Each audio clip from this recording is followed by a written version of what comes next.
Bonjour à tous, à toutes et aux autres. Aujourd'hui, je vous parle de Tantra et notamment de comment débuter dans le Tantra en toute sécurité. Il y a plusieurs cas de figure. Si vous êtes en couple et si vous êtes tous les deux partants, partantes pour cette expérience, cette découverte, alors je vous invite à commencer d'abord par du Tantra couple, de façon à ne pas mettre la relation en danger, de façon à vous familiariser avec cet univers du Tantra, tout en gardant la sécurité d'être ensemble, de travailler ensemble, et en plus, ça peut vous ouvrir de nouveaux horizons, tant dans la relation que dans votre sexualité.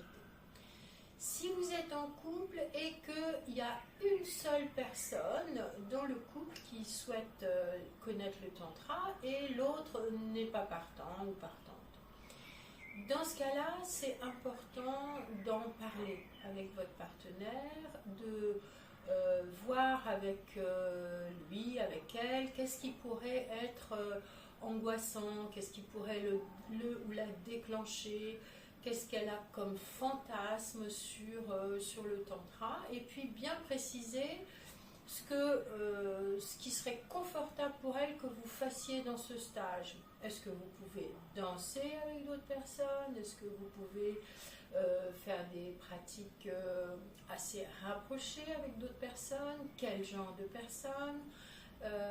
Est-ce que vous pouvez parler du couple ou pas? Enfin, c'est vraiment une notion de consentement pour mettre cette personne qui ne va pas participer au stage ou à l'atelier, pour la mettre en confiance et ne pas faire en sorte qu'elle commence à fantasmer ou s'angoisser, parce que c'est vrai qu'on entend dire tellement tout et n'importe quoi sur le tantra que ça pourrait être mal vécu pour cette personne. Et en revenant de ce stage ou de cet atelier, je vous invite vraiment à partager ce que vous avez vécu, à partager votre ressenti.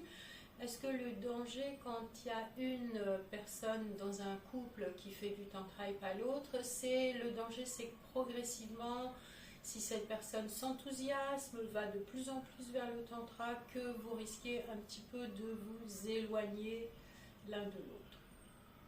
Troisième cas de figure, vous êtes une personne identifiée femme.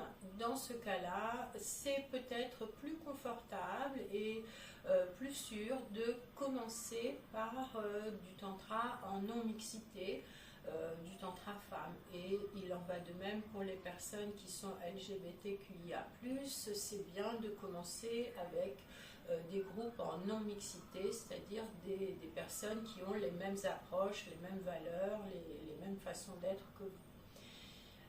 Si par contre vous êtes identifié homme, c'est une toute autre suggestion que je vais vous faire, c'est plutôt d'aller dans des stages ou des ateliers mixtes, parce que je fais l'hypothèse que peut-être vous ne serez pas forcément très à l'aise si vous vous retrouvez que entre hommes.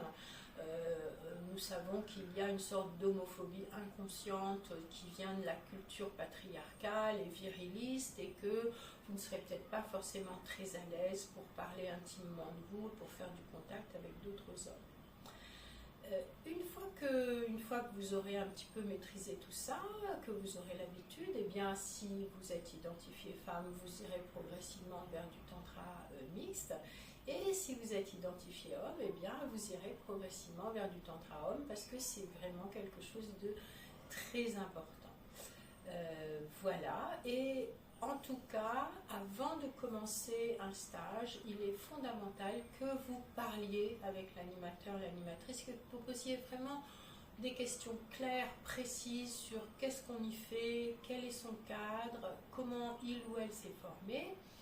Et puis, ma suggestion, c'est commencer par quelque chose de léger, un atelier qui ne dure pas très longtemps, quelques heures, une après-midi, une journée, avant de vous engager vers quelque chose de plus long. Voilà, donc moi je suis Deva Bonsi, j'anime des stages de tantra depuis 2007 et je suis également sexothérapeute. Et si vous avez aimé cette vidéo, n'hésitez pas à liker, partager, enregistrer. À tout bientôt.